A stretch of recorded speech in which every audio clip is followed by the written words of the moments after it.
সরকারের প্রধান উপদেষ্টা ডক্টর মোহাম্মদ ইউনূস তিনি সেখানে আহত যারা হয়েছে কয়েকদিন আগে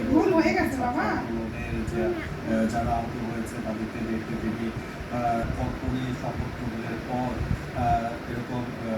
নির্ধারিত জায়গা ছিল তিনি সেখানে দেখতে যাবেন।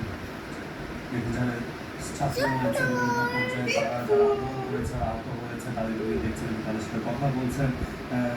অন্তর্বর্তীকালীন সরকারের প্রধান উপদেষ্টা ডক্টর মোহাম্মদ ইউনূস তিনি কিছুক্ষণ আগেই শপথ গ্রহণটা শেষ করেছেন এবং তার সাথে আরো 16 জন উপদেষ্টা সেখানে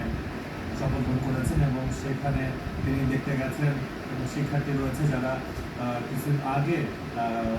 সরকার পতনের এক দফা আন্দোলন করেছিলেন এবং সেখানে যারা আহত হয়েছে তাদেরকে তিনি দেখতে গেছেন এবং আমরা জানি আজকে দুপুর 2টার পরে তিনি প্যারিস